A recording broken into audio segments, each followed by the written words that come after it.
Subscribe कीजिए आपके अपने YouTube channel education for CBSE को और बेल आइकन को दबाइए ऐसे ही वीडियोस देखने के लिए। देखिए, अब तक तो हमने प्रॉपर्टीज़ पढ़ ली कि मेटल और नॉन मेटल क्या क्या प्रॉपर्टीज़ होती हैं। तो चलिए हम इसके एक्सेप्शन को भी वन बाय वन पढ़ते हैं। तो सबसे पहले हमारा आता है कि हमने पढ़ा है कि जितने मेटल क्या होते हैं सॉलिड में होते हैं, लेकिन एक ऐसा सब्सटेंस होता है जो मरकरी होता है, वह रूम टेम्परेचर पर किस में होता है?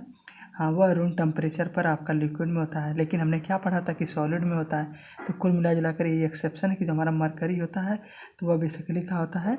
हाँ, वह आपका लिक्विड में होता है रूम टेम्परेचर पर। इस बात को हमें ध्यान रखना, किस पर? रूम टेम्परेचर पर, ठीक है। उसी प्रकार हमारे जो गैलियम है, ठीक है, जो हमारी गैलीलियम है और सीजियम है, ठीक है, हमने पढ़ा कि मेटल के क्या होते हैं, बहुत ही ज़्यादा high melting and boiling point होते हैं। लेकिन इसमें एक्सेप्शन है कि ये दोनों की क्या होती है? वेरी लो मेल्टिंग पॉइंट, ठीक है, और क्या होता है? Very low melting and boiling point, ठीक है। तो और हमारा दूसरा एक्सेप्शन आता है भैया, जो हमारा आयोडीन होता है। आयोडीन हमारा बेसिकली हमें याद रखना है कि आयोडीन हमारा होता है नॉन मेटल, ठीक है, नॉन मेटल होता है, लेकिन यह क्या होता है? लस्टर होता है, यानी मतलब बहुत ज़्यादा चमकता है। वैसे भी हमारे जो खाने जो हम लोग खाते हैं साल्ट होता है, तो उसमें भी तो भैया वो पाया जाता है। तो कुल मिला जुला कर जो हमारा आयोडीन है इसमें भी लस्टर मतलब बहुत ज़्यादा क्या होती है? शाइनिंग प्रॉपर्टीज होती है, ठीक है, मतलब लस्टरस होता है। और तीसरा बात करें कि जो हमारा जो कार्बन है, तो आगे हम जाके हमारा एक चैप्टर भी है कार्बन एंड इट्स कंपाउंड। तो हम लोग जानते हैं कि हमारा जो कार्बन है बेसिकली जो हमारे मेटल होते हैं, ठीक है, उन्हीं के पास एलोट्रॉप्स होता है। लेकिन कार्बन के पास एक्सेप्शन है कि इसके पास तो बहुत ही ज़्यादा एलोट्रॉप्स हैं। 3 एलोट्रॉप्स हैं। पहला आपका है कि ग्रेफाइट, ठीक है, तो ग्रेफाइट में एक एक्सेप्शन आ जाता है कि ग्रेफाइट आपका हीट एंड इलेक्ट्रिसिटी दोनों कंडक्ट करती है, ये भी एक एक्सेप्शन में ही आता है, ठीक है। तो हमें इस बात का ध्यान रखना है कि कौन सा हमारा क्या एक्सेप्शन और कैसे हो रहा है, ठीक है। तो ग्रेफाइट में जानते हैं आप लोग कि इसमें फ्री इलेक्ट्रॉन होता है, जिसके कारण क्या होता है? हीट एंड इलेक्ट्रिसिटी कंडक्ट करता है। और इसका एक और इलेक्ट्रॉप्स होता है, क्या होता है? हाँ, इसका एक इलेक्ट्रॉप्स होता है डायमंड। और डायमंड की क्या प्रॉपर्टी? डायमंड हार्डेस्ट मेटल मतलब हार्डेस्ट सब्सटेंस है, तो ठीक है। वैसे तो हम लोग क्या पढ़े कि जो हमारा नॉन मेटल होता है वो बहुत ज़्यादा कमज़ोर होता है, यानी हार्ड नहीं होता, लेकिन डायमंड हमारा हार्डेस्ट सब्सटेंस है। ये सब क्या है? हमारे ऐसा हमारे एक्सेप्शन है, ठीक है। और तीसरा एक इसका आता है बकमिनिस्टर फ्लोरेंस। क्या आता है? बकमिनिस्टर फ्लोरेंस का एक सब्सटेंस आता है। तो बेसिकली जो वो होता है, ये भी एक इसका क्या है? एलोट्रॉप्स है।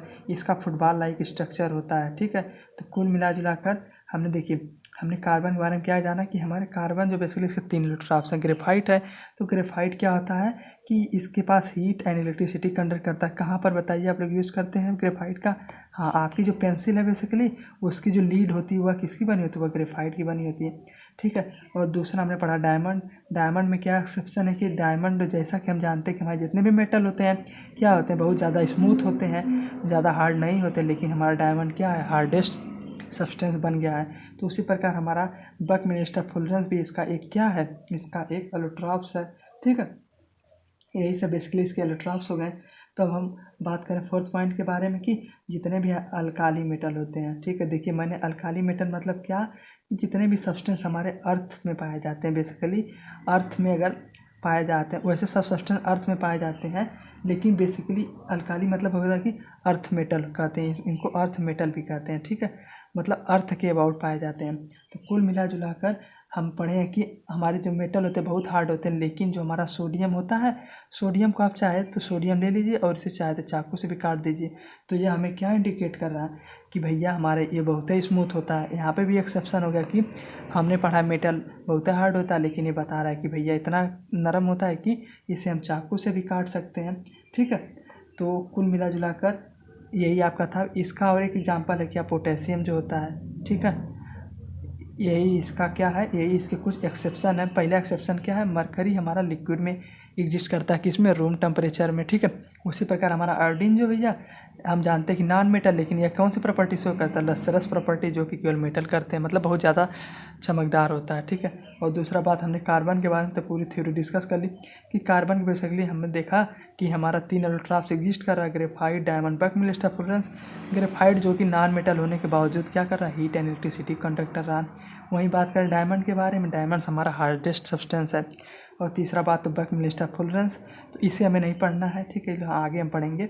और बेसिकली कुल मेमोराइज करने के लिए कि फुटबॉल टाइप का शेप होता है। और हम बात करते हैं अल्काली मेटल के बारे में, तो मेटल होने के बावजूद हम इसे किसी चाकू से काट सकते, बहुत ज़्यादा स्मूथ होते हैं, ठीक है, समझ में आया।